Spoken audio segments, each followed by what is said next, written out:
Hi, man. Hi, my little McDonald's cheeseburger. Yeah, that was a real good insight into your brain, though, right? When it's under pressure, where does it go? And the answer is straight to the cheeseburger. I love a cheeseburger.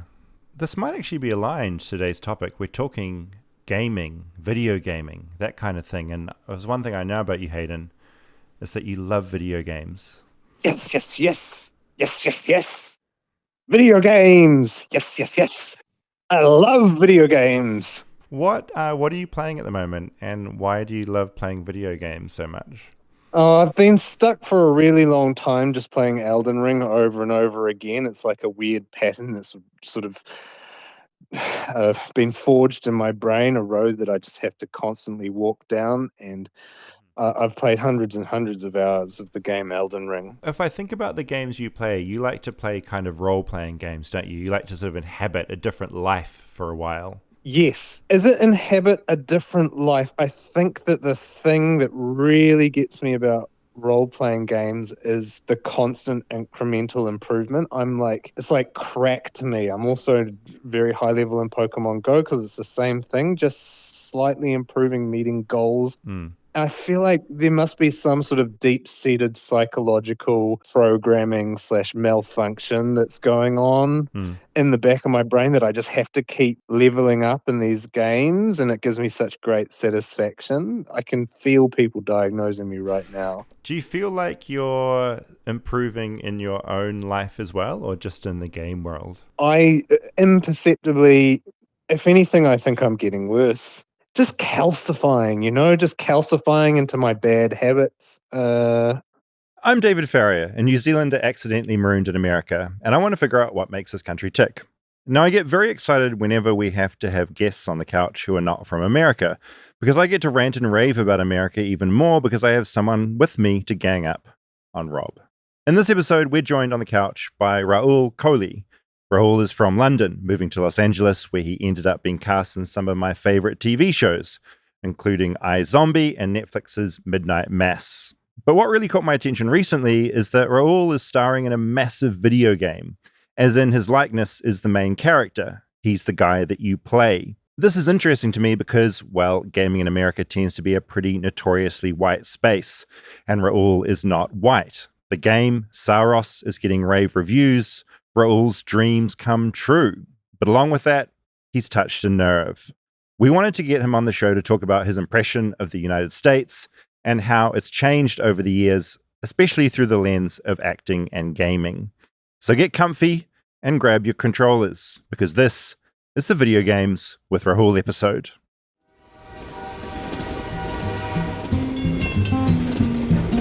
Flightless, flightless, flightless bird touchdown in America. I'm a flightless bird touchdown in America. Rob, I'm back from New Zealand. You're back. Welcome back. Thank you. Successfully through customs, they let me back in. I bought you some gifts. Would you like them at the top of the show? Let's maybe save it to the end of the show. Should we save it to the end? Can I give you Yeah. one to You start give with? me one to and start I'm going to with. dribble them out. Okay, good. I am going to present you with a Cadbury Crunchy Bar. This is like gold in New Zealand. It is, we would say in New Zealand, hokey pokey on the inside, chocolate on the outside. I believe Americans would say honeycomb. Yeah. We had Have you hokey heard of pokey. honeycomb? We had it when the New Zealand ice cream truck came for one of our live shows, and it Yes. was my favorite flavor. The best. Is Cadbury a New Zealand brand? Oh, God. Because we have Cadbury eggs here. You know, look, I'm going to Google this. this is like a really good example of how the more I spend time in America, the less I know my roots. So it's British, Yeah. spun off from Kraft Foods since 2010. Weirdly, growing up in New Zealand, and this probably is why my brain farted, it's marketed so heavily with very specific like New Zealand things. Right. Like when we did that Milky Bar Kid episode for Nestle, growing up, I was like, Nestle is a New Zealand brand, clearly. The Milky Bar Kid has a New Zealand voice, not knowing how marketing works and that they localize it in every area. Well, but you can't get them here. Is that true? I have never seen a crunchy bar Okay. in America. I mean, it looks delicious. It looks like I reckon give the kids a little bit, save a little end for Vincent and a little end for Calvin, maybe Natalie a bit of the middle, and then you have the other half. it's milk chocolate, so she won't be able to have it. But Oh, that's right. Yeah. Just nibble off the chocolate, and she can Give have her the some honeycomb inside. center. She'll love that. Like, One other bit of trivia: when I got back to America, my neighbor was giving things away from their storage, Mhm. and she presented me with Hangman, the board game. The cover says Hangman, a classic American game for two. Two things jump out. I didn't really think of Hangman as being American, and I also have only played Hangman as a game on paper where you just Yeah, me draw too. it out. So I'm curious what an entire board game world is built up around this very simple concept. yeah, I mean, and the fact it's that game as a whole on paper. Like Calvin's played Hangman. It's also it's such a It's bleak dark. game. Yeah, It's like you're- you were hanging is dark. It's bleak. It's execution. But as a kid, I don't know that it was. I was fully associating this person's being executed as I'm playing it. You're just drawing a person. You draw, yeah, and I didn't think you draw the rope around the neck Yeah. or a line, and I never thought this person is the ground is being brought out from underneath them. They're dropping. Their neck is breaking. They're dead. That was never there. Yeah, it would be more like you're getting detail. You're getting fingers drawn, and then shoes, and you're putting clothes on them, and it's It was pretty mellow. fucked up. That It's insane. that was elementary school. Like elementary school, you're playing Hangman. Also, it makes me think of that board game episode we did ages ago where I discovered that in New Zealand it was snakes and ladders, but in America they made it chutes and ladders because snakes were allegedly too scary. Kind of insane when Hangman is your classic American game where you're killing a man. It's like snakes are no good. This cover has a guy with a noose. It's a man with a noose. He's in sort of Western time. He's in a Western village, but it's still pretty. I mean, ages on the box 8 to adult. So 8, not. Yeah. I don't I don't know. I'm not a parent. I don't know. When do you teach your kids about hanging? about execution styles. Anyway, gaming. I'm excited about today's episode because how this came about. I was in a Best Buy, Mhm. which we don't have in New Zealand. God, I hope that's still true. And Well, I think they're was- closing. They're not opening. So they expanded Yeah, to New Zealand. we just got a Costco a couple of years ago, so we have Costco now. I don't know what the local New Zealand treat is on their menu. I should find out. Anyway, I was in a Best Buy, and as someone that used to play a lot of video games, I'm always curious. So I wander through the Xbox aisle and the PC aisle Yeah. and the PlayStation aisle, and I saw this guy I know on the front cover of this new PlayStation game. It was a giant poster. I'm like, Rahul, what are you doing on here? This is insane. Did he answer? He wasn't in the store. I loudly announced it. Nothing happened. People just looked at me weird. And I thought he would be a great person to get in here because I think gaming is a huge topic. He's incredibly passionate about games. I also clocked that he is not from America, so I thought we could talk some shit about America and get his perception.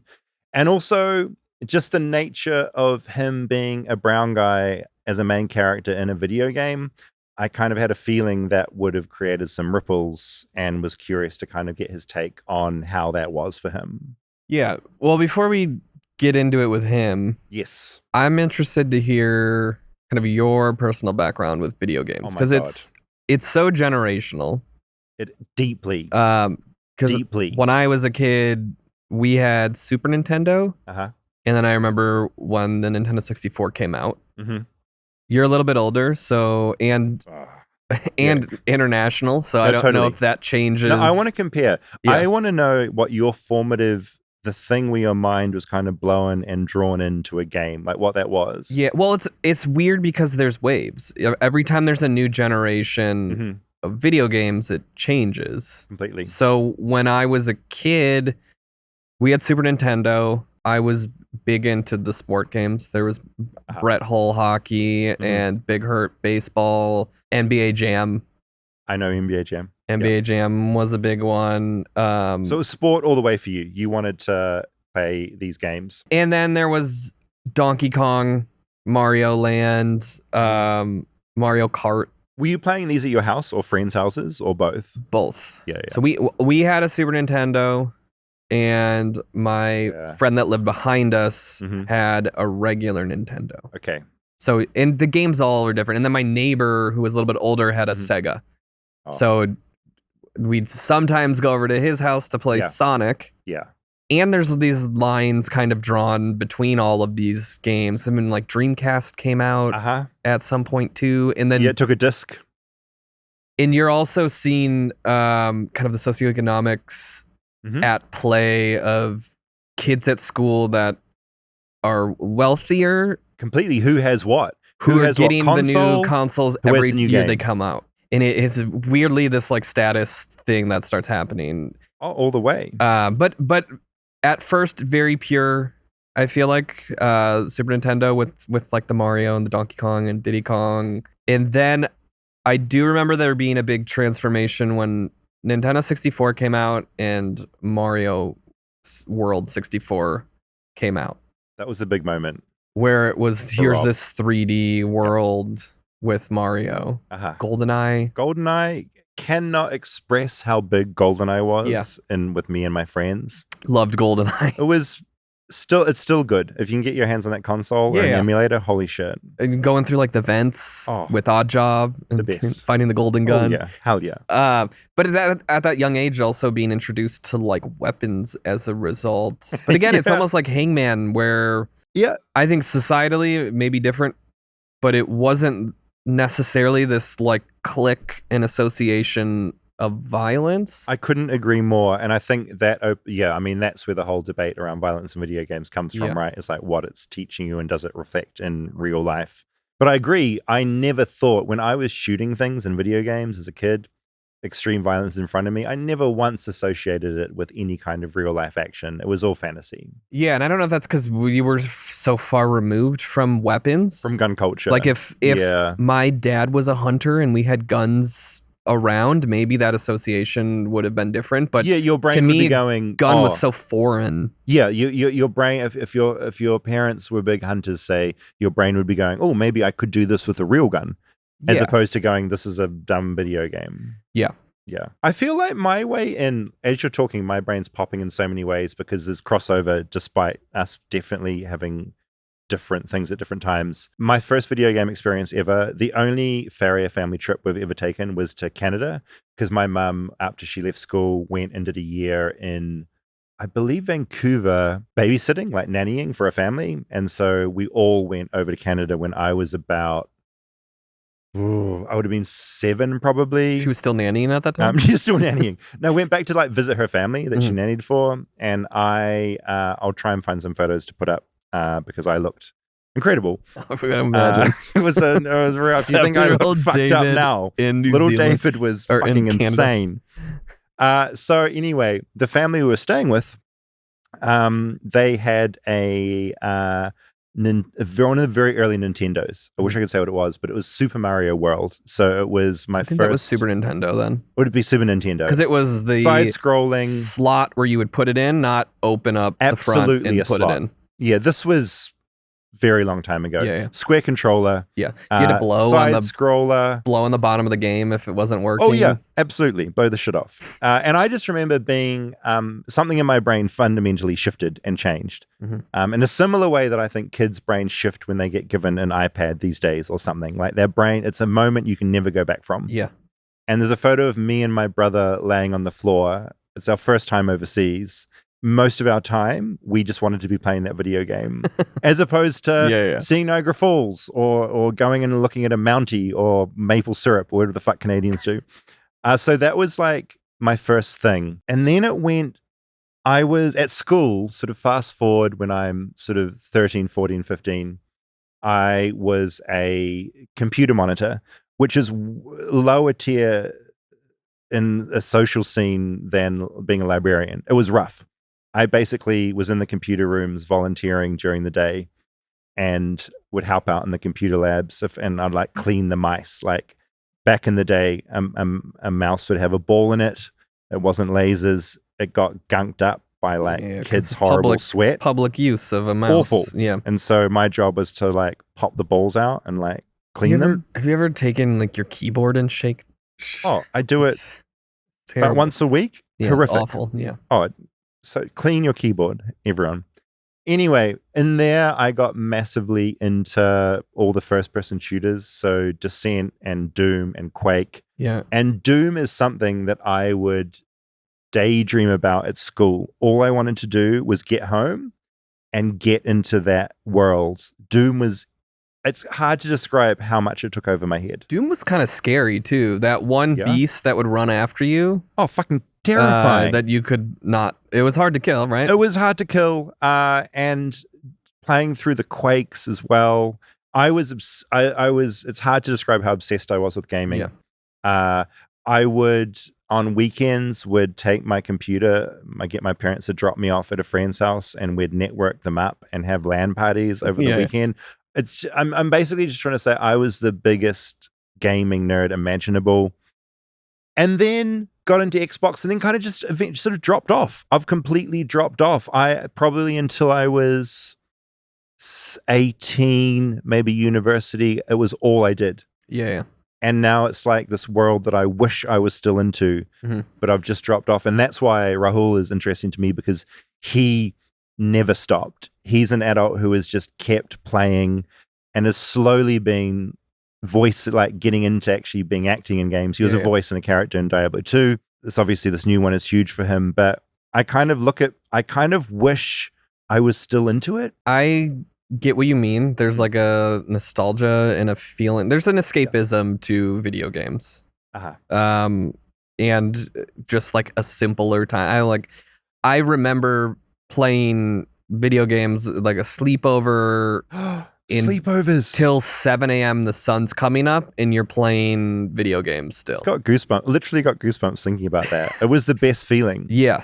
So I miss that time, but as you get older, there's a guilt to being productive or not. I share that to build. I share that with you. Yeah. Where the idea of sitting for 2 hours and playing a video game as a parent and as someone that works a lot seems irresponsible in my brain. Like that's the case I'm building as to why I could not play video games. That's exactly me. I think you nailed it. I think it's guilt. I feel it if I'm watching a TV show for too long on my butt.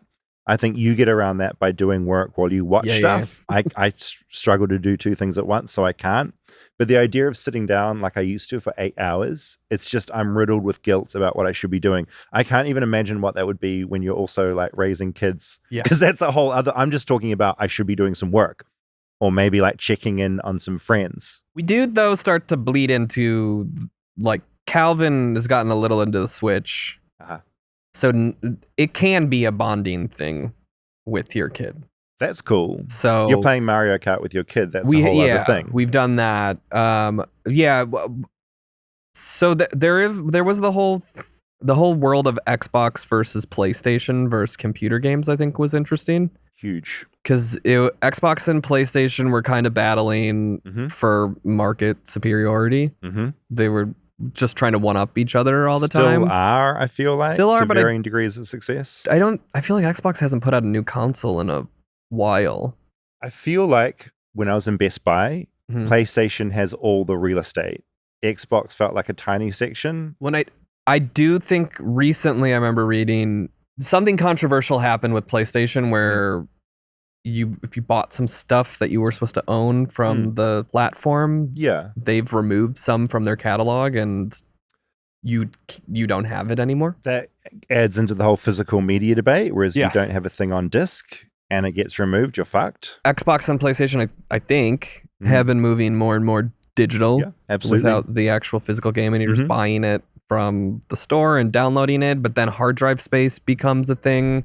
It's all subscription based, obviously. Yeah. And then computer gaming, I feel like, was a whole nother world, which was almost the next level of video gaming. Yeah, I feel like, and again, I'm talking from the perspective of someone that stopped doing this like 20 years ago. So any gamers listening, forgive me. But I feel like PC was always seen as being the elite hardcore. If you're a real gamer, you have a PC. Yeah. You got a keyboard, you need a keyboard, you need a mouse for that specific sharp shooting that you're going to do. Well, we would go to internet cafes because they had the T1 internet Internet cafes. and play Counter-Strike. Fuck, internet cafe culture was incredible. Just Counter-Strike, capture the everyone flag. in there chain smoking next to you, and Different times. Yeah. Different days entirely. I can still smell. Just to kind of state how much I was into games, from, I guess, sort of a nostalgia point of view. When I was a reporter in New Zealand, I ended up going to E3, which doesn't happen anymore, but it took over the LA Convention Center, and it was basically the launch for all the new games that are coming out that year. And I just bring this up because that was the year, because I had to come over and keep the trip really cheap and book the cheapest places possible. That's when I stayed at the Cecil Hotel in downtown LA, and that's where I found out later that I was staying there when the woman was still in the water tank on the roof, and I showered and drank from the tap. So that's one note around games. I also, at one point during that sort of reporting time, ended up in Galway in Ireland, and I sat down and played Doom with John Romero, who is the guy that co-created that game. And that was just fucking heaven. That was so cool. Yeah. Oh my God. I just want to say how cool that was. One other thing before we get into the interview. Do you remember when Grand Theft Auto came out? I remember. Well, do you remember the 2D PlayStation version of it? No, I came in. No, actually, I sort of lied then. I don't have a defining memory of that. I know that it's a phenomenon, and I know how exciting it was to play, but I didn't have a come to God moment like I think a lot of people did.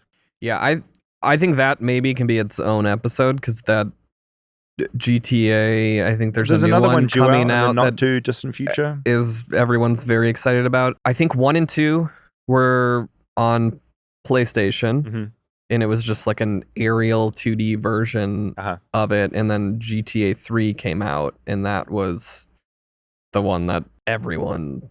It blew people's minds. Yeah. Because that was open world, incredibly violent, so many side quests. Holy shit. Yeah. And it's still going. Yeah. And then last cultural phenomenon came for me, Tony Hawk Pro Skater. Oh. When those came out, during COVID they like reissued Pro Skater 1 and 2. And we had like an Xbox in the garage. So I got it. It was insane to see my muscle memory playing that game just kick straight back 15 years in. later of like, oh, triangles grinding, and yeah, just how quickly my fingers could click back into that game. It hadn't gone anywhere. No. Like literally like riding a bike, jump back on. Yeah. Do you play anything now, or you haven't for a while? No, it's been a while. Just with your kids. Yeah. Post that whole world I would just get into sports games during sports season. So when it's football season, I would play Madden. Oh, you mentioned NBA Jam earlier. Yeah. I did get into that, and that was the last point. We touched on this briefly in the Blockbuster episode, but I think we would both do that thing where we would rent a console on the weekend. Yeah. And I just remember renting it. Sega Mega Drive 2 was the thing that my family would get. And when I say family, I just mean me.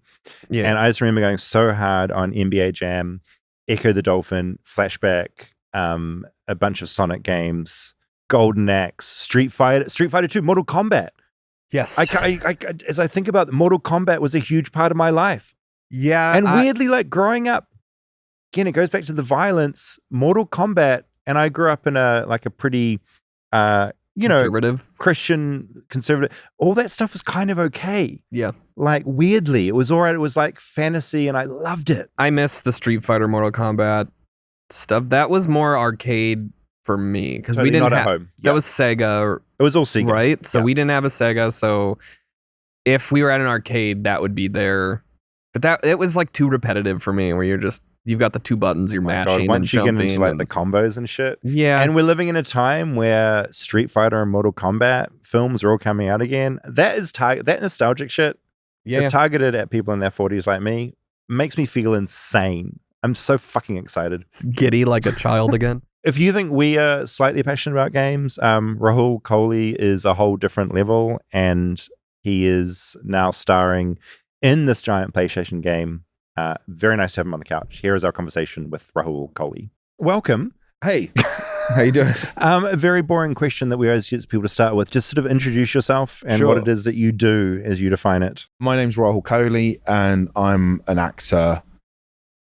Not super well. I mean, it depends what you watch. If you like horror, you probably have seen something I'm in. Oh, horror people know. Horror people, well, yeah, possibly. I met you through my New Zealand friend Rose MacGyver because you were both on the same show, iZombie. Yeah. So I met you through her, and I just thought you were a fucking delight from the get-go. I think you were staying in Vancouver, right? I was, yeah. It was my first kind of on-set experience on like a program, and it was kind of amazing to see all you guys do your thing because I've never really been around TV like that before. Did he mess anything up on set? Did he like knock something over? Or... I can't remember if I was working when you were there. I know that. So Rose, she's going to have a go at me for this.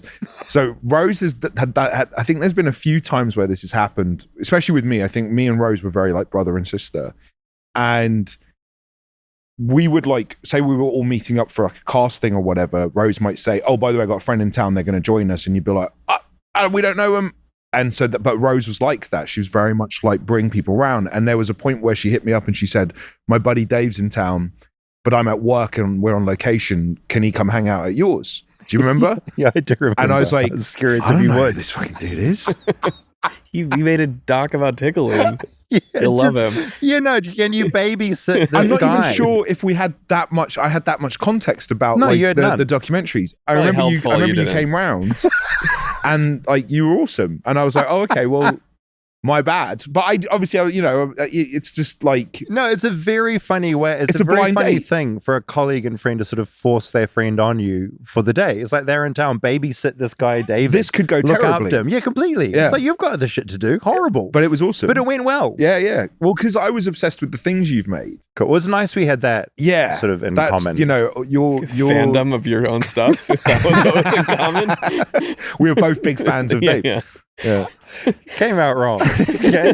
But my point is the day went well. Absolutely. The day went well. Yeah. And I know we have you in here to talk about gaming specifically, but I remember back then you did have a lot of gaming paraphernalia. Yeah. I admired some of your figurine collection because I also am A collector. You dive into that a little bit.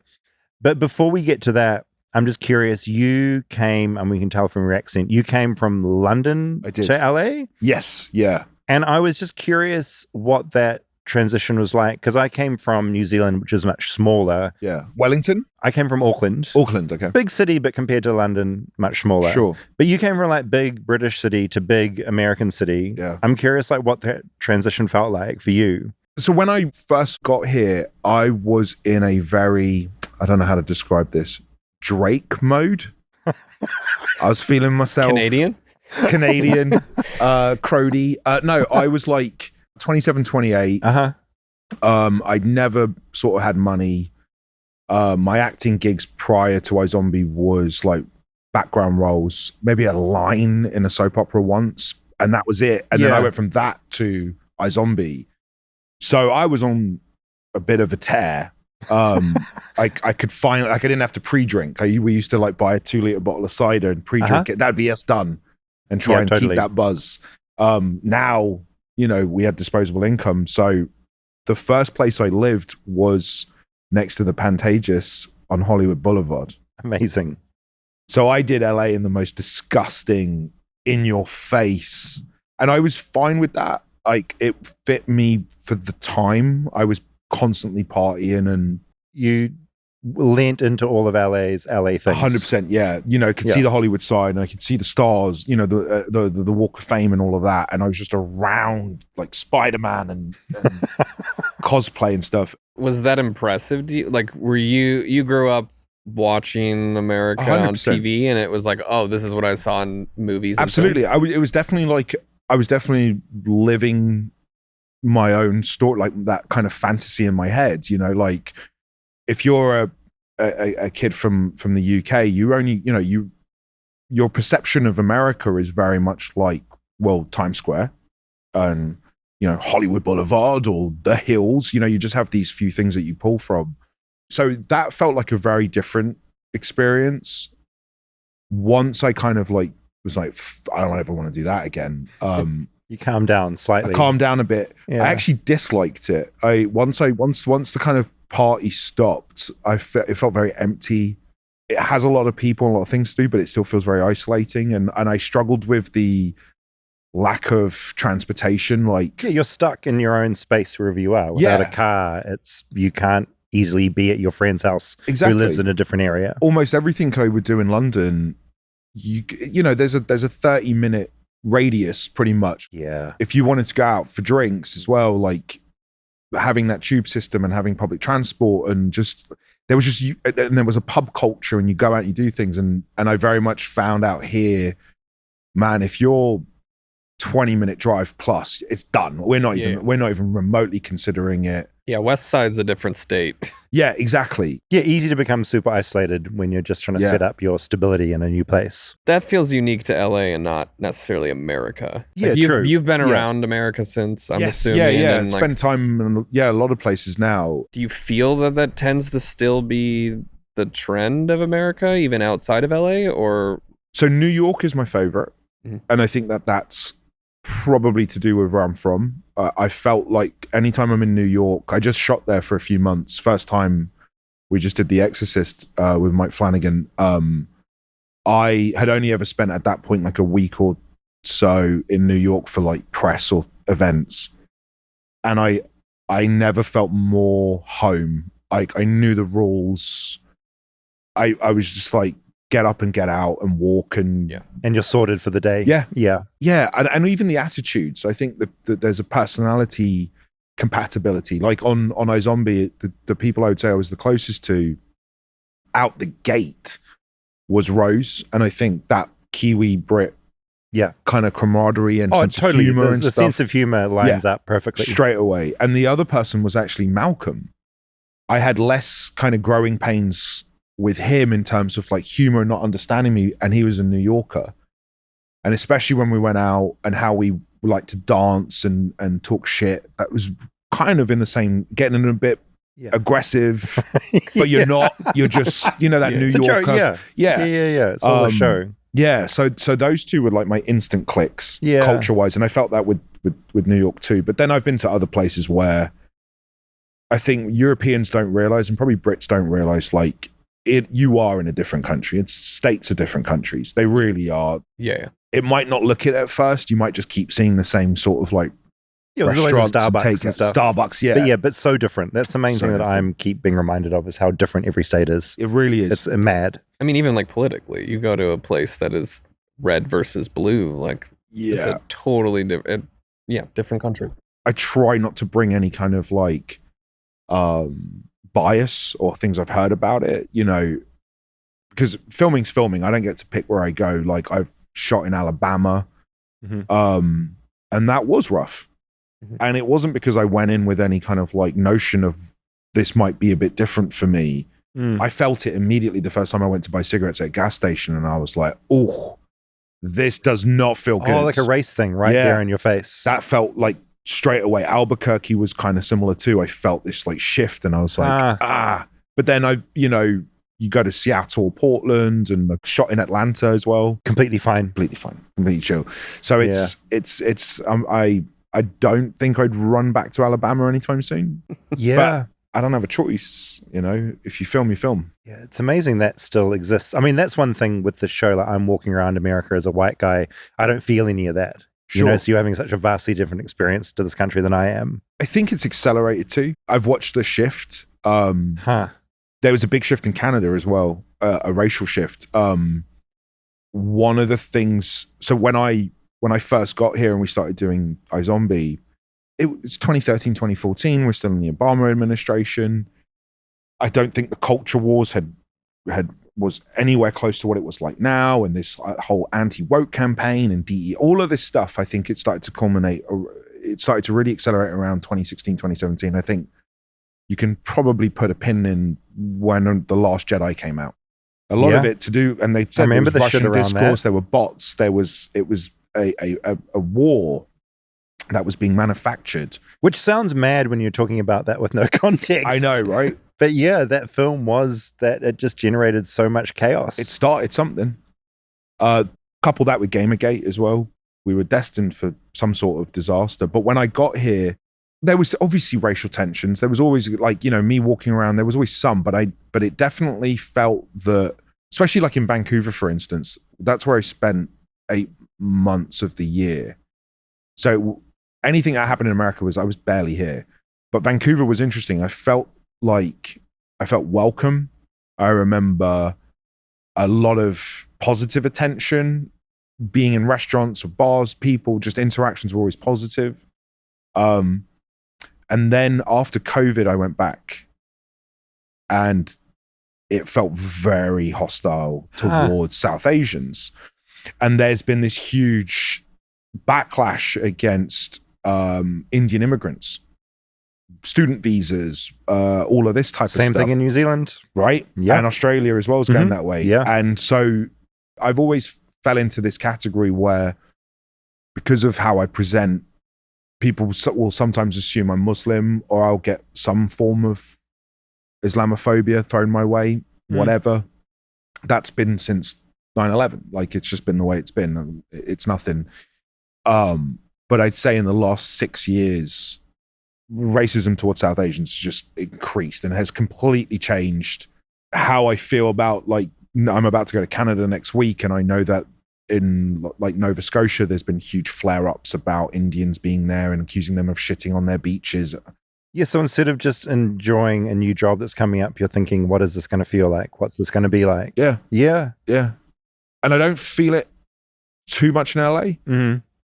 I don't feel it, but I definitely felt it in Vancouver. I definitely felt it in Nova Scotia when I was last there. They're definitely, my presence seems to annoy people. It's fucking mad to think that it's gotten worse since you got here. Like, Yeah. it seems obvious now you're saying it, but it's still like, it sucks. It's the permission that's been given from the top to that. Like, people were embarrassed probably to feel like that when we had Obama, and they knew that wasn't culturally accepted. Stay tuned for more Flightless Bird. We'll be right back after a word from our sponsors. Support for Flightless Bird comes from Article.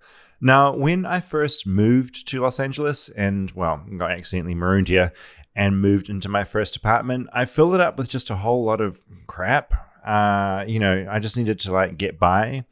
Since then, I've been trying to make my home much more stylish and long-lasting with quality items that are still affordable. And that's where Article comes in. It makes it effortless to create a stylish, long-lasting home at an unbeatable price. I recently, for instance, replaced all my bedding linen and my duvet with beautiful Article linen. It just arrived. I'm really into it. I got a beautiful deep green, forest green duvet cover. I love it so much. It's so fluffy. It feels so good against my skin. God, it's better than what I had before.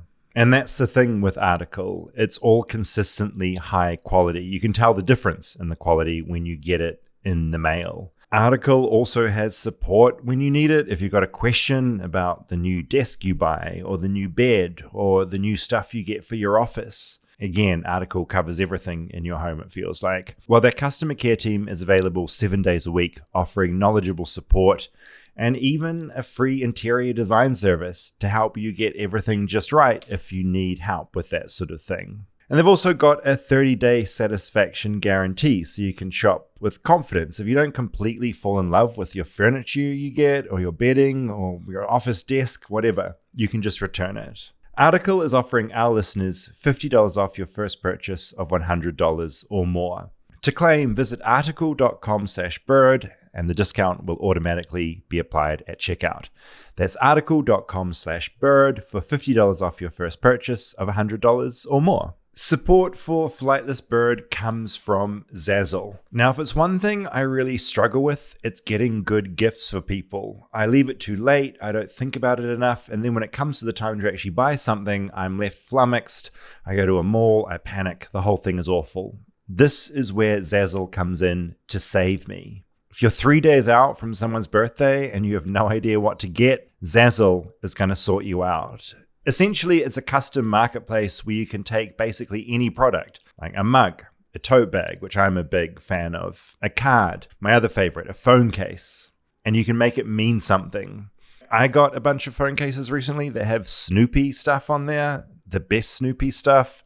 I've got a mug, I've got some iPhone cases, great presents, so good, to the point where I ended up taking some of them for myself, and now I'm just using them on my phone. Anyway, you can browse millions of designs or start from scratch and build something completely your own. Either way, you're the designer in charge of the whole thing. Everything's made on demand, so there's none of that awkward out-of-stock stuff. You pick it, you customize it, you get it done. And over 30 million customers have trusted Zazzle with their most important gifts. You can make it 30 million and one. At the moment, I'm got my eyes set on a Where the Wild Things Are pillow. God, my presents are all sorted. Right now, save 25% on your first order at Zazzle.com. That's 25% savings on your first order at Zazzle.com. Go make something amazing. Zazzle.com. Something's definitely happened where I can only speak from my experience, like from my lens. I think in a lot of ways right now, everything has been accelerated. Homophobia, transphobia, Islamophobia, anti-Semitism. We're all, I think, together pushing towards intolerance, like a place of intolerance. And that's just, I think it's being accelerated by social media. And it gets attention. Yeah, and it gets attention, and the administration doesn't help. And so I know we're headed there. But on a personal note, I have never felt more racism thrown my way than I have in the last, I'd say, 2 years. Yeah, fucking hell. It's like open season on Indians. And when I see the comments, I see that it's really normalized. It's normalized in a really strange way. So if someone uses an F slur or the R slur, or they're using the N word on someone's post, if you go on that profile and you look at it, it's usually no name or numbers. You know, it's generating that nonsense. Go and watch an Indian person doing something, playing tennis, I don't know, whatever they've posted, and look at the comments, regular profiles with people whose jobs are listed, making racial stereotypes about Indians, South Asians, and I've never seen that before. And I was like, wow. The craziest one about this is that it's socially acceptable to accuse me, or, you know, when my game came out, I was saying to my partner, I was there for the height of 9/11 and Islamophobia and traveling. We were pulled out of a group, and whenever we tried to go to the airports, we were interviewed in private screening rooms. I've experienced all of that. Uh-huh. I've never received so much racism as I have in the last 4 weeks. From being the star of a huge video game, the amount that of is stuff everywhere. And it's so normal. It's not bots. It's people. I know who. Right. You click on the profile and you see them with their kids. It's just like dude with his whole ass business address on just a hairdresser, and I'm like, what is going on? It's combining acting and games. Yeah, it's almost like, because gaming can be so septic and toxic, and obviously you see there's an amazing side of gaming, but it has this seething underbelly, and that's what you're seeing now, right? I live and breathe it. I was embedded in the culture. I was playing from 3-4 years old. It's all my parents remember is just how obsessed I was with that. Mm-hmm. The first job I wanted. Mm-hmm. Wanted to go into development. Mm-hmm. I worked in the video game shop, selling game, being part of the community. Yeah. It's a really strange one with Saros because you make something that you're proud of, but And just for people that don't know about this game or that aren't, can you just explain how you fit into this world and what the game is, like what type of game it is, just for someone that has no clue? So Saros is a game that came out beginning of May, and it's a third-person action sci-fi shooter where you play as Arjun Devraj, which is played by myself. And it's the type of game that is like it has its roots in more of they call it bullet hell. But if you see it, it's akin to like an arcade shooter. Chaos. Higher action, difficulty. heightened. Yeah. You are the central character. You're on the box.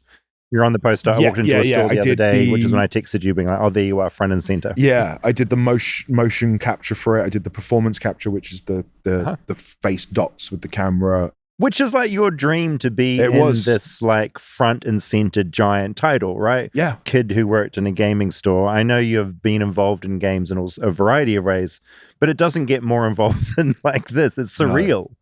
No. It definitely feels weird to be 40 and feel like you like, that's it. Yeah. No, done this now. That's it. That ceiling's done. Like I always thought one day you'd get to that, and when you finally get there, and then it's everything you wanted. I mean, and even like the little stuff, like, okay, you might get all that, but then like critics might hate it, and you might end up with a 3 out of 10.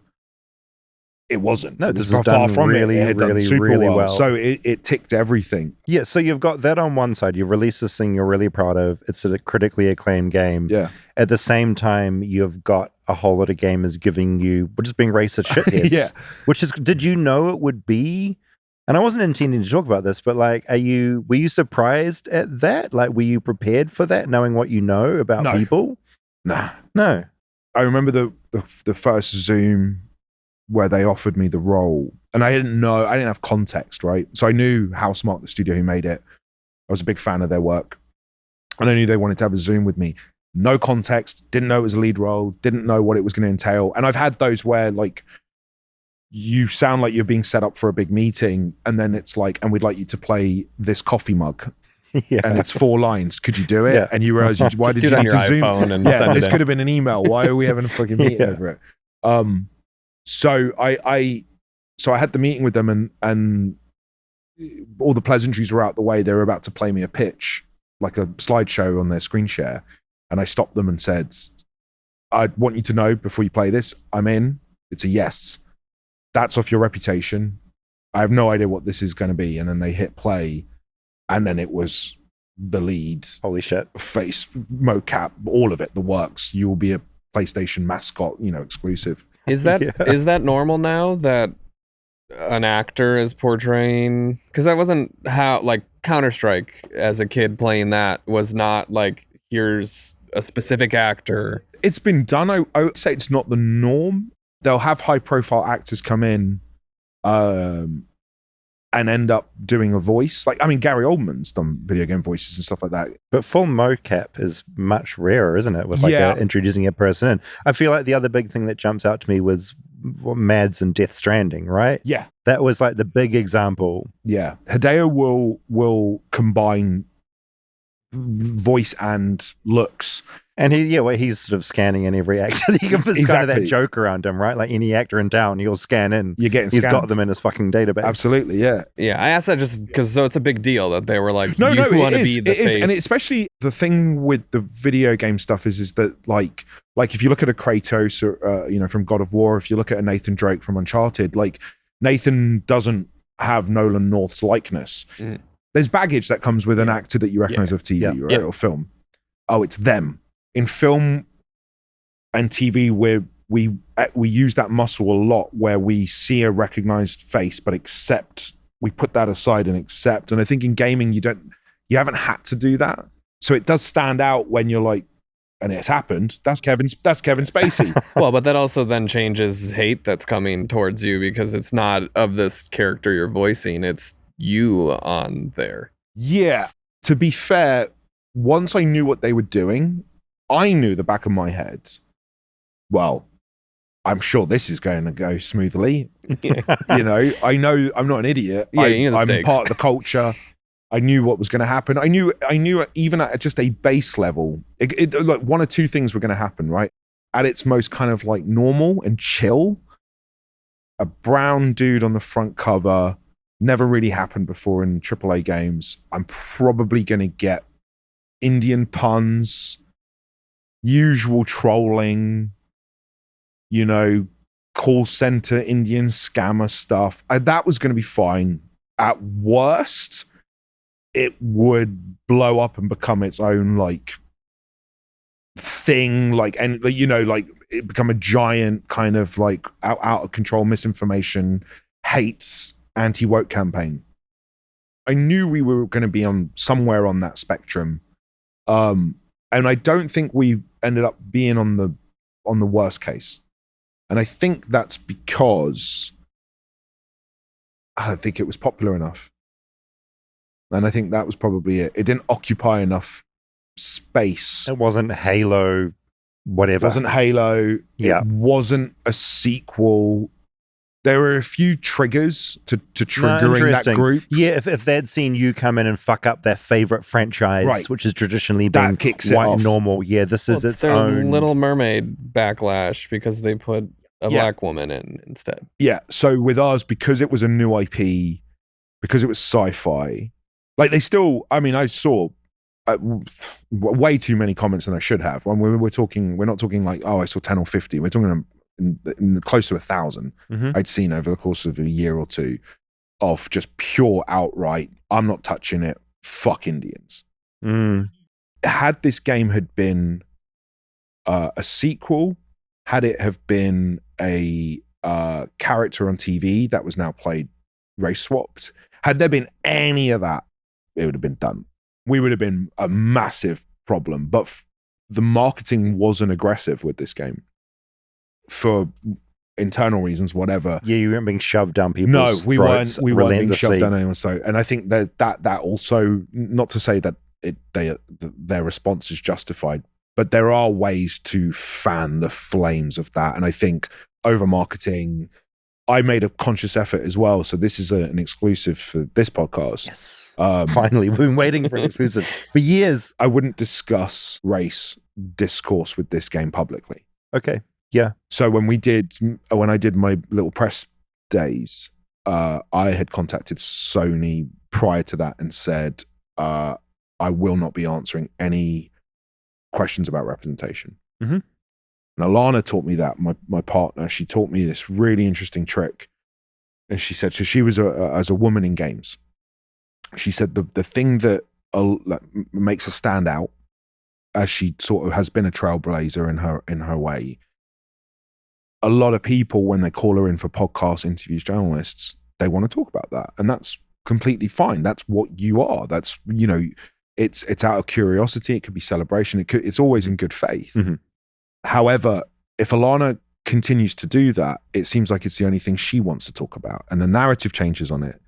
Yeah, she's pushing this. Now she's pushing, agenda. oh, fucking woman in games again. Talk about something. It's all she's been asked. She gets stuck in this like cycle. And I'm so glad she gave me this, because she said, every single person is going to ask you first question, what's it like to be a South Asian on the front cover of a game? And all that's going to happen is that's the soundbite, that's the article head. And all of a sudden I have 50 fucking articles that are only about me talking about my race, when it has nothing to do with the game. Yeah, and a tiny part of the interview as well that suddenly clips and goes everywhere. And usually the headlines aren't with your best interests. They don't have your best interests at heart. Yeah. Well, and then you're meant to represent the entire race. Yeah, and then I'm speaking for exactly. them. I speak for a billion Indians, which is probably not why you got into acting. Exactly. So I had a no talk about rule, because I was like, when this game does come out, the other thing that bad faith grifters do is look through that, find isolated quotes, find something where I said, it's about time we move away from the straight white male. Boom, got it, clipped content, and I got you, and I got you for white erasure. Yeah. and then I'm cooked.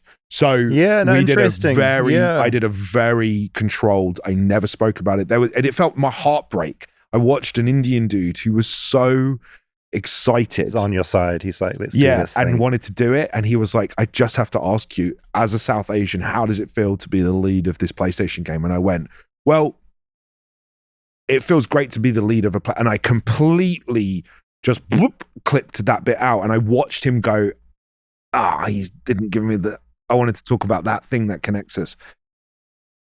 So I'm doing it now with you guys, because I don't care. My watch is over. The game's done. Yeah, fucking They've moved on to There's Bond. some distance on things. The new one was like the first 15 minutes of Bond gameplay came out, the 007 game. Yeah. And they didn't like the way in which the woman in his earpiece is talking to him. Really? That's the new one. Fuck, it's wild. Yeah, dude. You said this was the top of the mountain for you. Like, yeah, you wanted to be the lead of a franchise or in a video game, but then to have such a dark cloud be tied to it. I'm wrestling with it, man.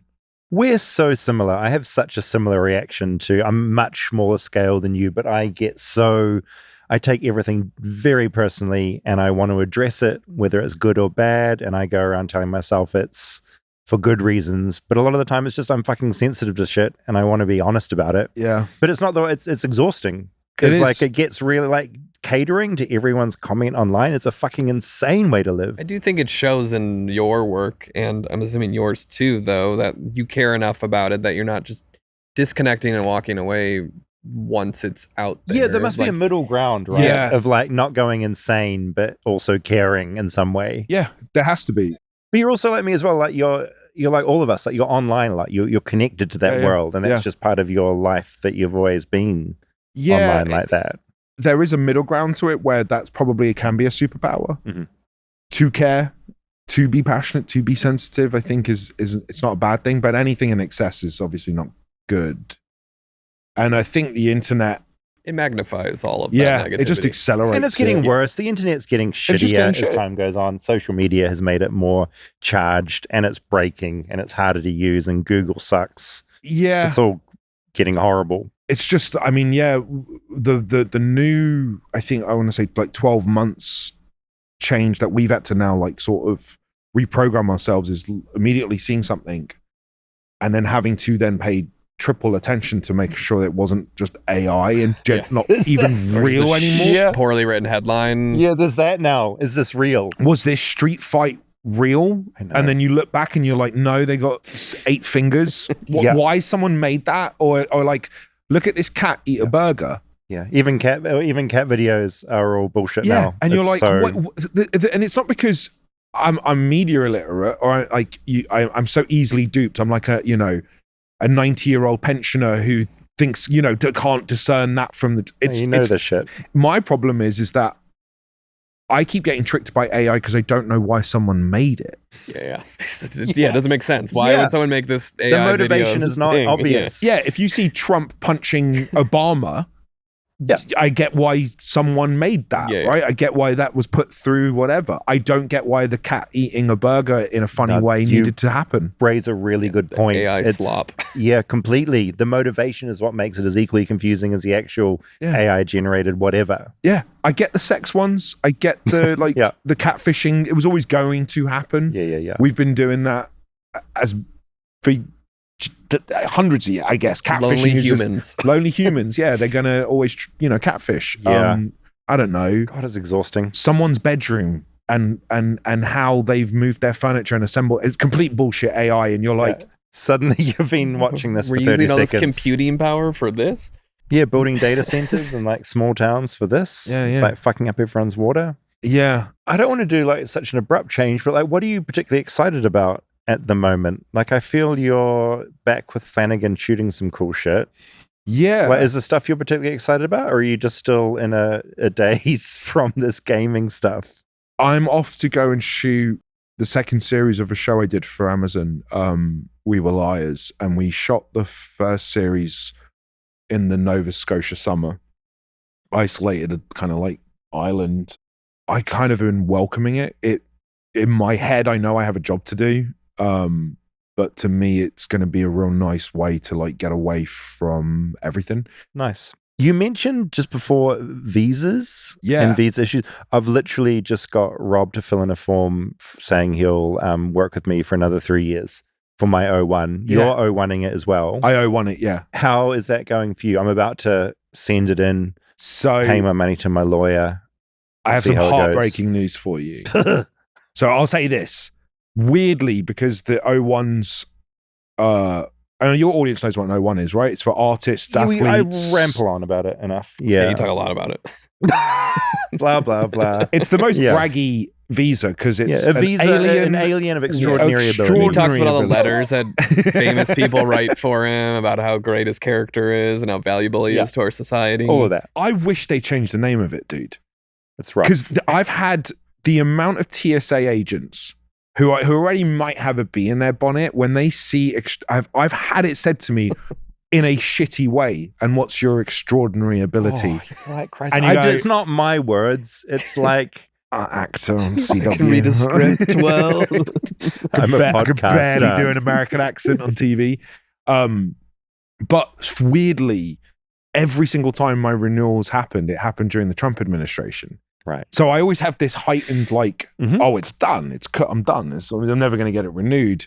It didn't need renewing during Biden. It just, my weird timing. Yeah, it completely. keeps happening during Trump every 3 administration. years. Fine, easy. I'd say it's never been easier. So that's fine. But one thing he did change, which I didn't find out until 2-3 weeks before I had to do it. You remember with the way the O1 works, you need to go to the embassy, process it outside of America. Yes. So a lot of us in America, and LA actors in particular, where we went to Vancouver, nope, not allowed no more. Country of origin only. You have to go back to New Zealand. That's right. Yeah. Did you know that? Yep. Okay. I recently got that knowledge. It's a massive pain in the butt. It's a huge trip. It's a big difference going to Canada to going to New Zealand in cost and resources. And they're also, I believe, doing that to people applying for a green card now. Yes, I saw that too. Yeah, you used to be like, you could, if I was on an O1 and I wanted to apply for a green card, I could do it all within the US, keep working, keep having my life. Now you've got to fuck off back to New You Zealand have to just or wherever. stay on ice in your own country. Yeah. It's so annoying, all this shit. Wait, so, hold on. So this doesn't make sense. So say I have an O1 visa for 3 years. Mm-hmm. And next year, I still have like 2 more years left. Next year, I apply for the green card. I have to leave? You got to go. Even though I have an O1? Yeah. For the green card to be processed and for that to be, you've got to be out of the country. Even if you've got valid... Look, I better be careful because I often talk some bullshit and I do occasionally get things wrong because I'll read a headline. Yeah. But I'm pretty confident it's changed enough where people are pretty up in arms about how disruptive it is. Yeah. Because you used to be able to just stay within the country. Yeah. And you would process it and you'd maybe have to go back out of the country to get it approved and come back in. We had a really funny thing happen with Alana, who's Australian. So she was on the O1 train and decided... Sorry, Rob, we're on an O1 conversation now. We're also just sorry. We're just going to bitch about America. No, this wasn't their fault. So it's in the Fall of the House of Usher, and a show I had done the pilot for was picked up, and one of the biggest reasons I wanted to do that show was it shot in LA, which you never hear. Yeah, that is the holy grail. I said Saros was the apex. It's not. It's just doing any show in LA shooting at home for a few months would be like, oh my God. So Alana knew that, okay, he's out in Vancouver during the Fall of the House of Usher for, I think at that point I was like, I think they had to be quick with me. So they block shot me, which is why I'm always in the loft. So I was like, right. Yeah, pretty much. They had to release me. So I was only there for a couple of months. And then I'd come back to LA and we would start filming this series for 6, 7, 8 months. So Alana was like, oh, wait, hold on. I don't have to travel up to see you or anything.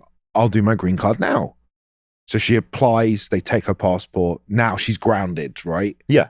And then the showrunners call me about a week later and they're like, hey, interesting news. We're shooting in Vancouver for this new show. And that's it. And you're contractually obligated. You're obliged. So they took the LA thing away. That had just disappeared. And she didn't have a passport now. Mm-hmm.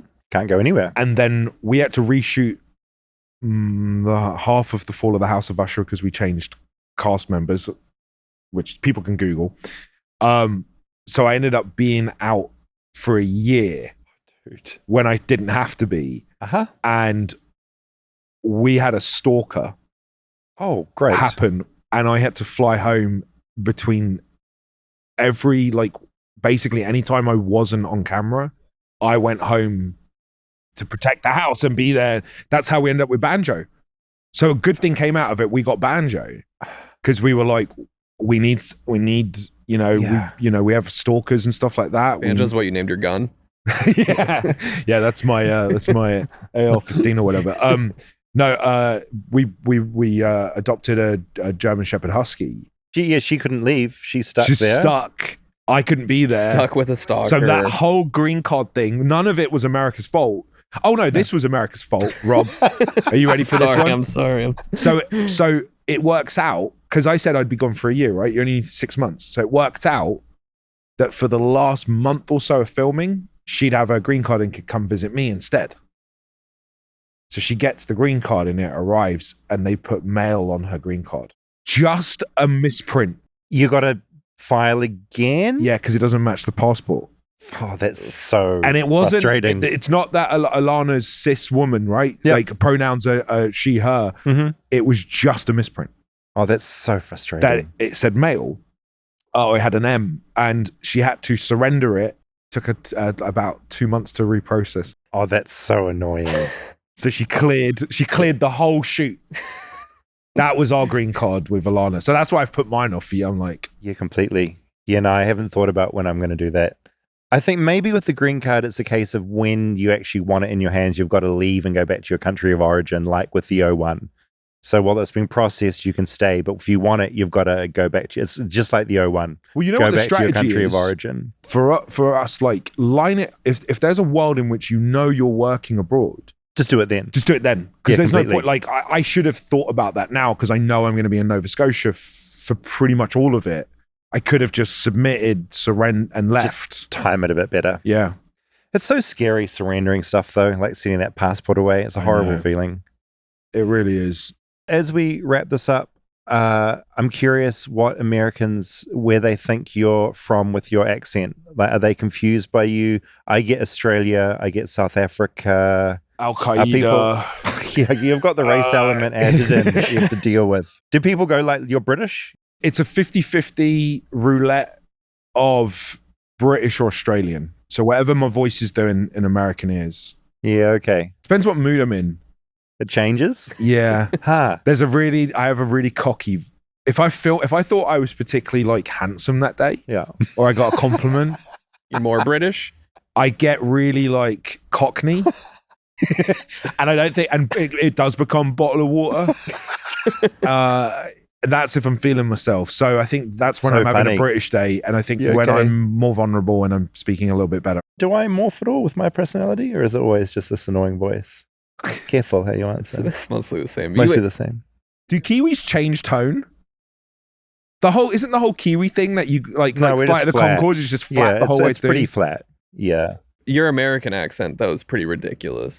Yeah, I don't do a good American accent. You do a much better American accent than me. I'm not going to do it here now. Embarrass myself. You've got an American accent down pretty well. Like, I believe it. I'm very envious of Aussie actors, Kiwi actors. You reckon they're better at it? Yeah, Rose does a great American It's accent. insane. She does. I got to show her some love here because, like, I was very isolated, like, actor who thought everything needed to be method. Mhm. I was a bit exhausting Right. when I started. For the record, she never said that about you. No, I mean, no, we have like such love for each other and stuff, but But you were a bit insufferable back on those iZombie You became a days. zombie. How does one get method for iZombie? dude, I went to a real morgue, looked at real cadavers, Right. learnt You to wanna do know how this works in pathology. here. I did some when I started doing brains, because when you eat a brain, you adopt the personality. Mm. I would go method on just the personality, and Rose would be like, dude, it's just a CW, dickhead. Like, I snuck into an NA meeting when I played a heroin addict. Incredible. You know what it was? Insecurity. Learning that you can do it without that, but you're doing it because you want to be Robert De Niro. Don't be Robert De Niro. Be Rahul Kohli. And Yeah. Rose was the biggest leader of, dude, just act. Just act. And because I was green, and I'm so glad I got Yeah. paired with Rose, because Rose is the most extreme version where she's doing Kiwi Mm. like half a second before the cameras then boom. roll, and boom, flawless American. Yeah. Back out. I've seen her do that. It's crazy. And like watching someone do that while you're like, I must stay in it all day. I'm Also, Russian. it's so funny that the thing you were going method on was a show where a big trope in that, a big part of the show is like you're a vastly different character often. Yeah. It's not a whole season you're a cop. It's Yeah. like, no, whenever you do a different brain, you're someone different. That's so stressful. Honestly, it's Who literally am I just. next episode? Fuck. I think when I'm scared, Yeah. I resort to that, which is all I knew. I knew that like I could commit and research. That was my superpower. Like you talk about passion and sense. I could really affect, like if I kept doing a physicality for a few hours, it could lock in for months. Yeah. I'm really impressionable like that. And so when I didn't feel like I was smart enough to like understand a character from reading it from the script, and when I was at school, I realized, oh wait, if I put in maximum effort into this method, I get good results.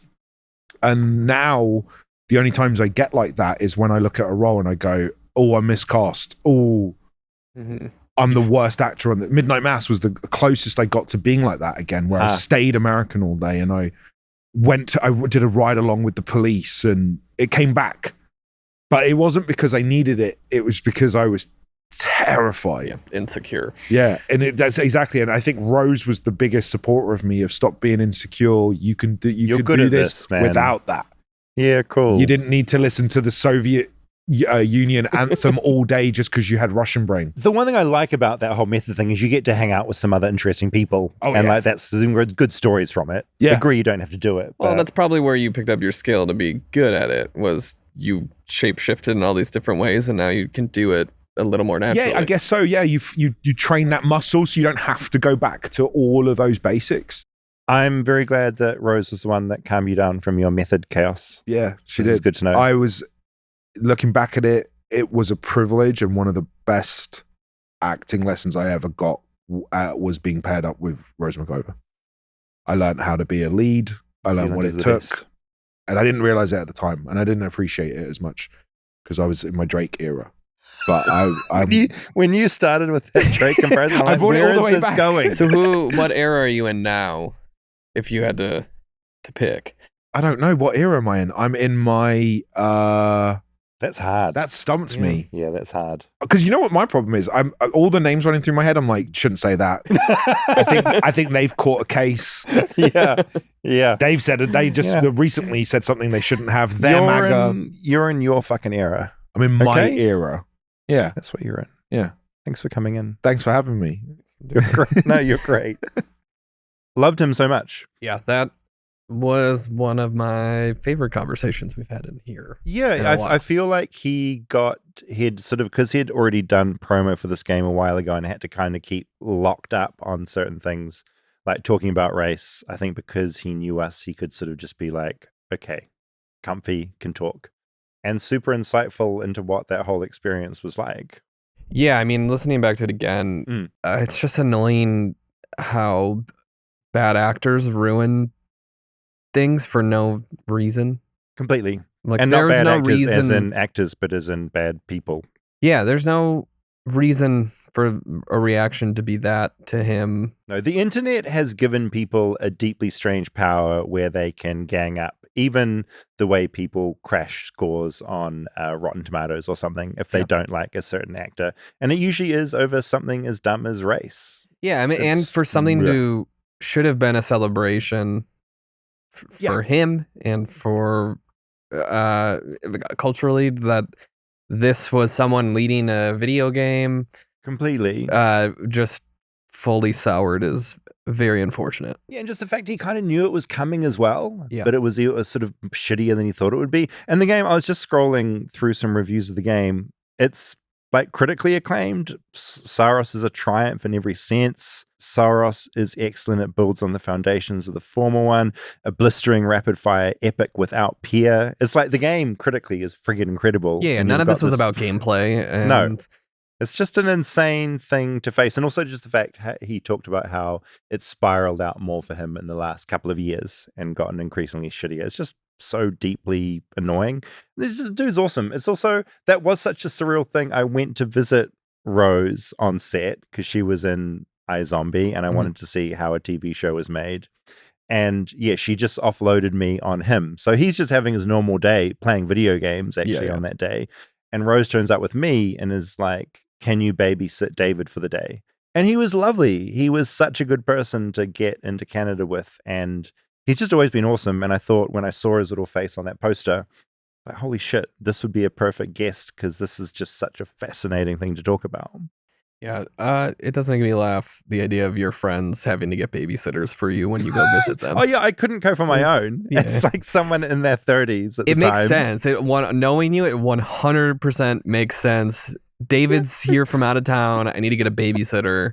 Yeah, she could have just left me at her place or let me like roam the streets. Yes. That wasn't. I actually hadn't really thought about how ridiculous that was until now. That's really fucked up. It's probably happened a couple times to you. And it has. Most times you go visit friends' places.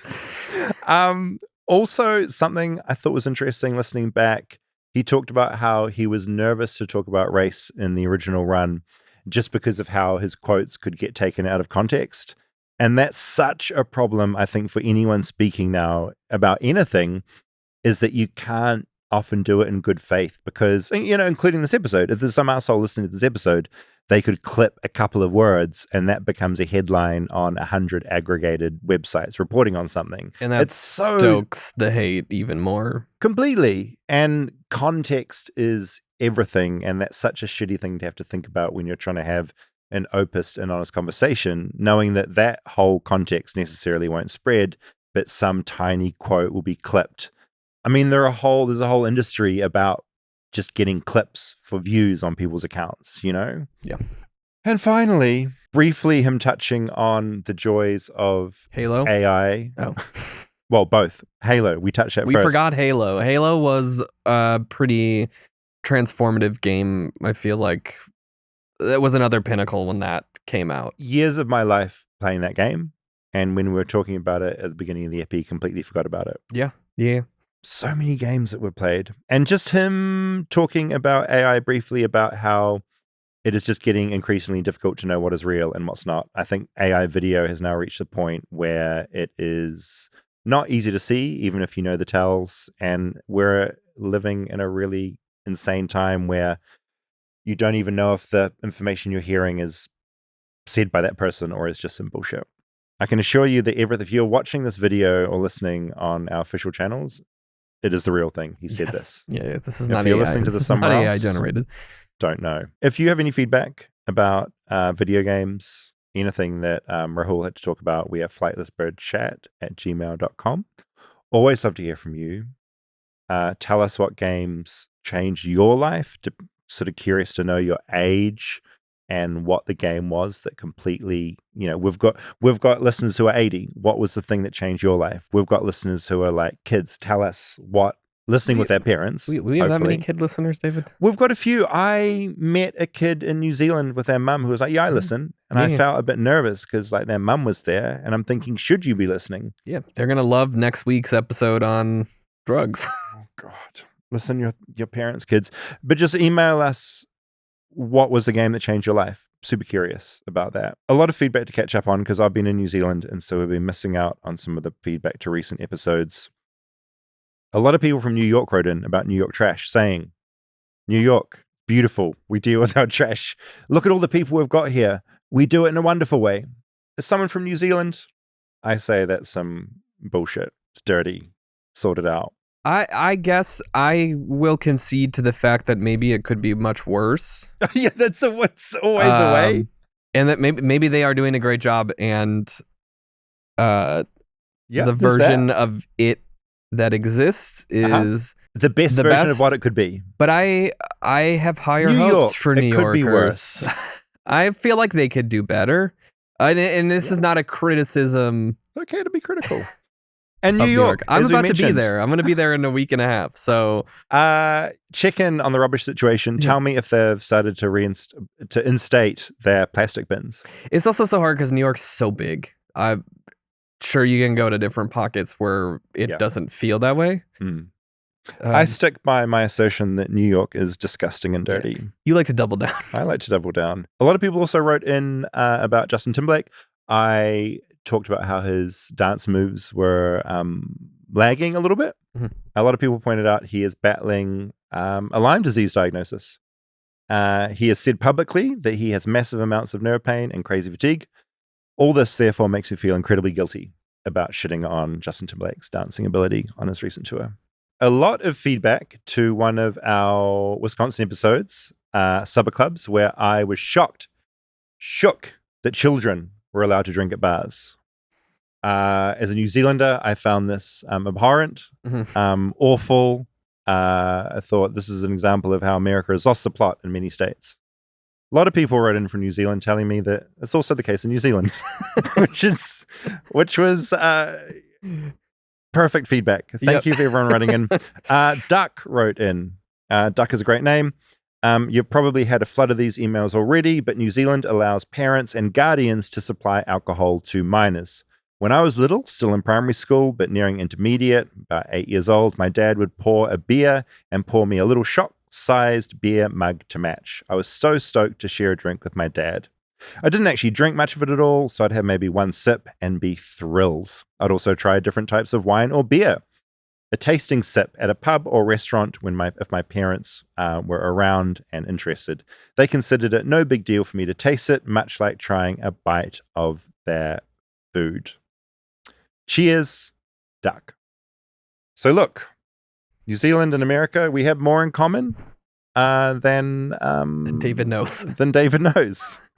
And it also explains why sometimes at restaurants in New Zealand when I was a kid, I would also get given alcohol by my parents. I just thought they were being incredibly naughty. It's legal. Wait, so you partook in this? My parents would sometimes slip me a little dribble of a drink when we were out. I thought it was them just being a bit cheeky and naughty. Didn't know it was completely legal and okay at the time. Did your parents drink a lot? No, not a lot. My parents would have like a wine at dinner or a beer. Every dinner? Not every dinner. Okay. No, they'd... I see what you're getting at. I'm just... Was your mother drinking a lot while you were pregnant? No. This is all coming together. My parents didn't drink at all. Really? So that was why I was asking. Yeah, no, my parents did. Alcohol wasn't a big deal, and they would give me a little sip occasionally. I think just with the idea when I was a kid that this would destigmatize the whole thing. And it did. So I feel like when I was older and a lot of kids at my school were out getting crazy, my attitude was sort of, I've been doing this since I was 4. I've been doing this since I was 1.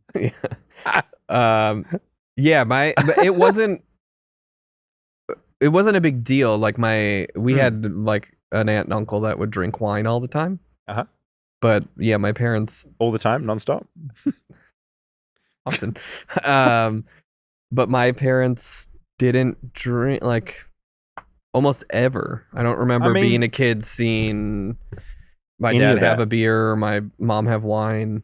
Which I feel is, I wonder how common or rare that is here. Although church, you have wine, which... But it's just juice. Sure, but they're not explaining that to kids when you're going up to have wine at mass. That was a weird... No. I was talking to my Catholic friend Dan when I was in New Zealand, and he pointed out the fact that, because I would have communion in my Baptist church, and it was just, a bit of juice. But in the Catholic belief system, according to my friend Dan, you actually believe that it transforms into the body of Christ physically inside you once it is like gone down your throat. Well, here's the body and the blood. Yeah, I thought it was symbolic.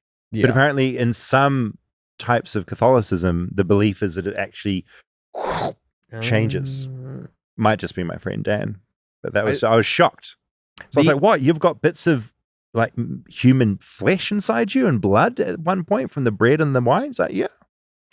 That smell and taste of communion wine, I still remember very distinctly. I loved it. I loved communion wafers too. Oh, didn't have wafers.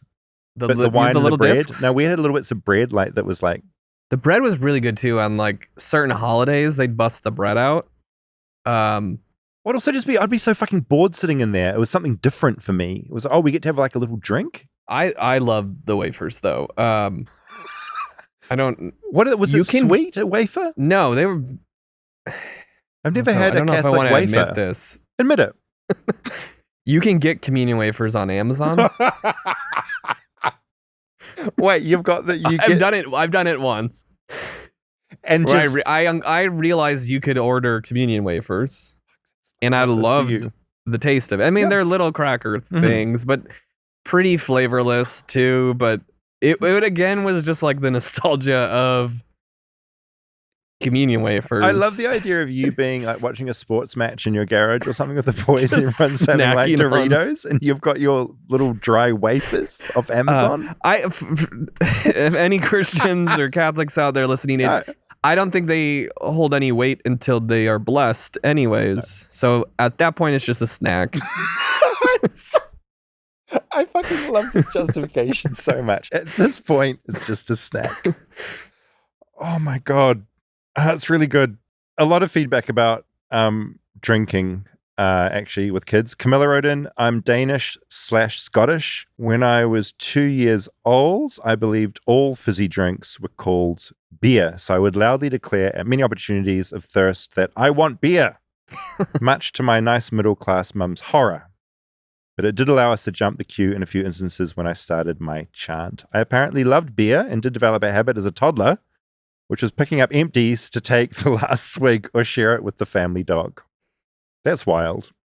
Danish drinking culture is fairly relaxed, and as much as me drinking beer at 2 obviously wasn't encouraged, it was never a big deal, more a funny story. Tamsin loved the OC Rachel Bilson episode. Your recent episode with Rachel Bilson brought back such core childhood memories for me. I'm from South Africa and attended an all-girls boarding school. We were completely obsessed with the OC, so it was a truly global phenomenon.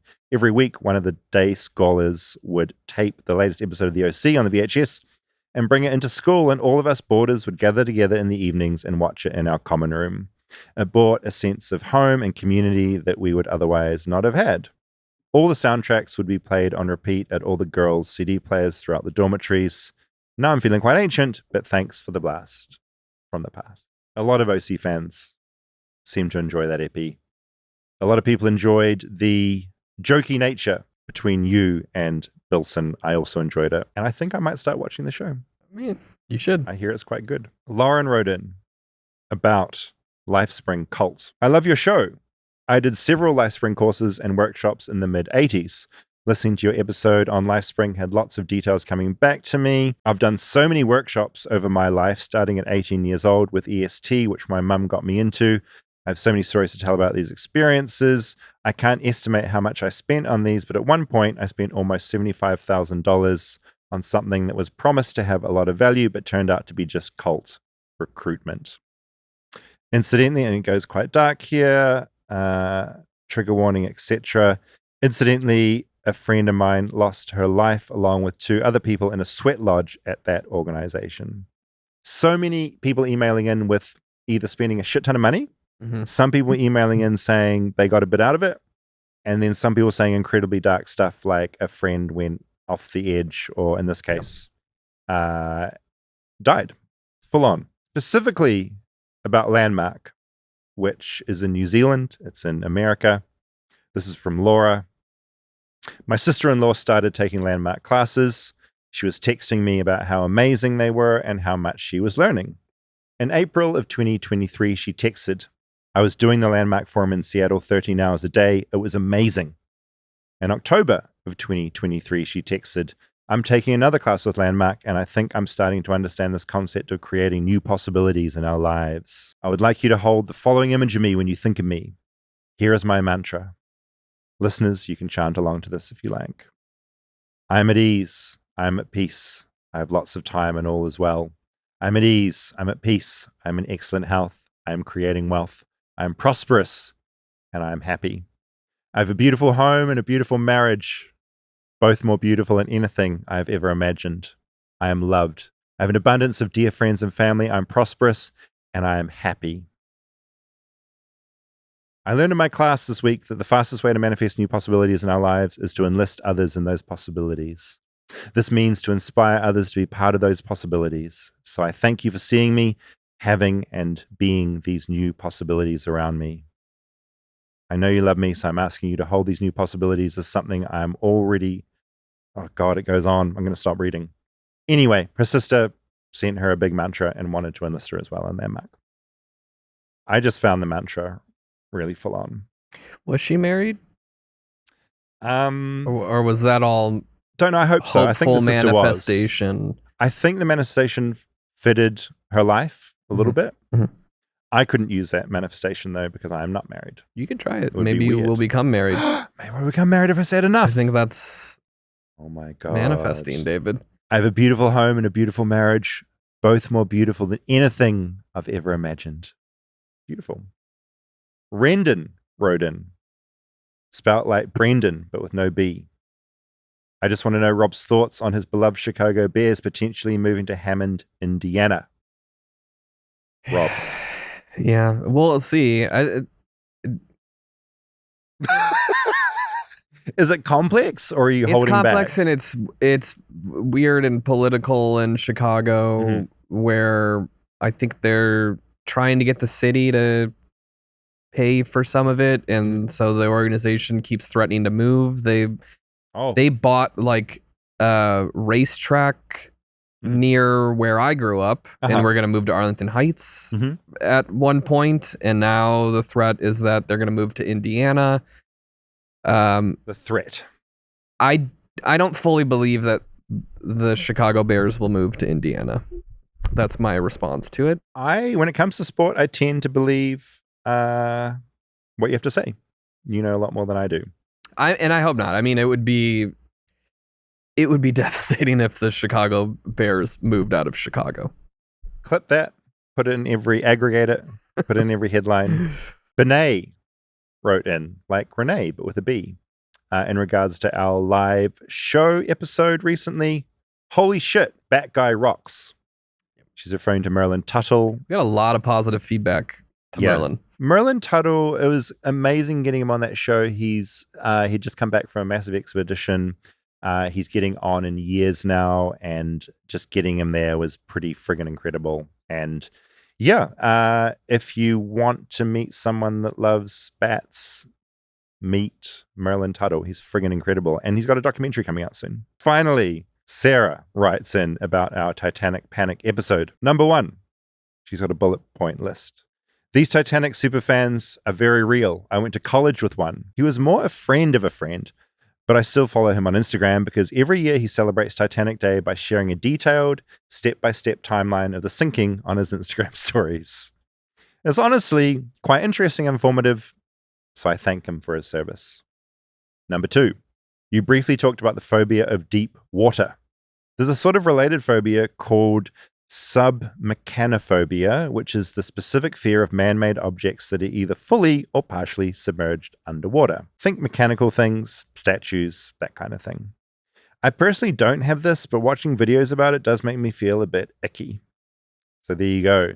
Submechanophobia. If you wonder why you're fearful about seeing and thinking about the underworld's sunken objects out there, that's what you might have.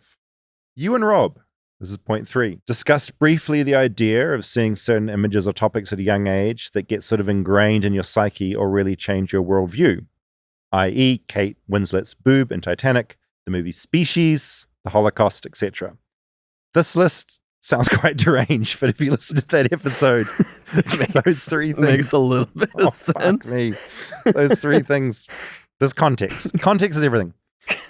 Mine is seeing that famous image of the cross-section of a slave ship that used to be in every textbook ever, known as the Brooks diagram for reference. Seeing that image for the first time completely blew my mind in the most shocked and horrified way. I just couldn't fathom how people could do that to other humans and how anyone could survive that journey.